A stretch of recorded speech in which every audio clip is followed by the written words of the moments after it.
ભરૂચની આશ્રય સોસાયટીમાં પાસે આવેલ જગન્નાથ મંદિરેથી ઉડિયા સમાજ દ્વારા અને જગન્નાથ સેવા સમિતિ ટ્રસ્ટ દ્વારા ભગવાન જગન્નાથની પૂજા અર્ચના કરી સાંસ્કૃતિક પરંપરા મુજબ રથયાત્રા કાઢવામાં આવી હતી, જેમાં ધારાસભ્ય રમેશભાઈ મિસ્ત્રી, પૂર્વ ધારાસભ્ય દુષ્યંતભાઈ પટેલ સહિત અન્ય અગ્રણીઓ જોડાયા હતા।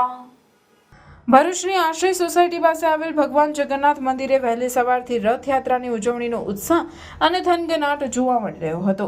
ઉડિયા સમાજની આગવી સાંસ્કૃતિક ઓળખ એવા રથયાત્રા પર્વની ઉજવણી અંતર્ગત વિશેષ પૂજન અર્ચન, આરતી અને ભજન કીર્તન સાથે ભગવાન જગન્નાથ, ભાઈ બલરામ અને બહેન સુભદ્રાને જયઘોષ સાથે રથમાં બિરાજમાન કરવામાં આવ્યા હતા।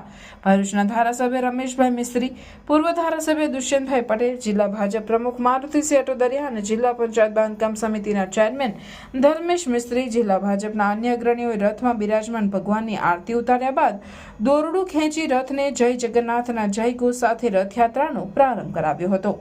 રથયાત્રા પરંપરાગત રૂટ પરથી પસાર થઈ મોડી સાંજે પુનઃ મંદિર ખાતે પરત ફરનાર હતી। રથયાત્રામાં મોટી સંખ્યામાં ઉડિયા સમાજના પરિવારજનો તેમજ અન્ય શ્રદ્ધાળુઓ મોટી સંખ્યામાં જોડાયા હતા। રથયાત્રા દરમિયાન કોઈ અનિચ્છનીય બનાવ ન બને તે માટે ચુસ્ત પોલીસ બંદોબસ્ત જોવા મળ્યો હતો। શ્રી કૃષ્ણ, ભાઈ બલરામ, બેન સુભદ્રા એ નગર ચર્ચાએ નીકળ્યા છે સૌને દર્શન આપવા માટે।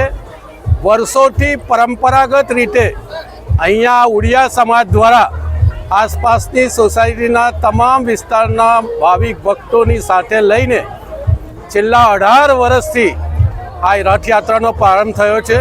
ખૂબ મોટી સંખ્યામાં ભક્તિમય વાતાવરણમાં હજારો લોકોની હાજરીમાં સમાજના વિવિધ ક્ષેત્રના આગેવાનોની વિશેષ ઉપસ્થિતિમાં આજે ભગવાન જગન્નાથની રથયાત્રા ભરૂચ નગરમાં અમે પ્રસ્થાન કરાવ્યું છે।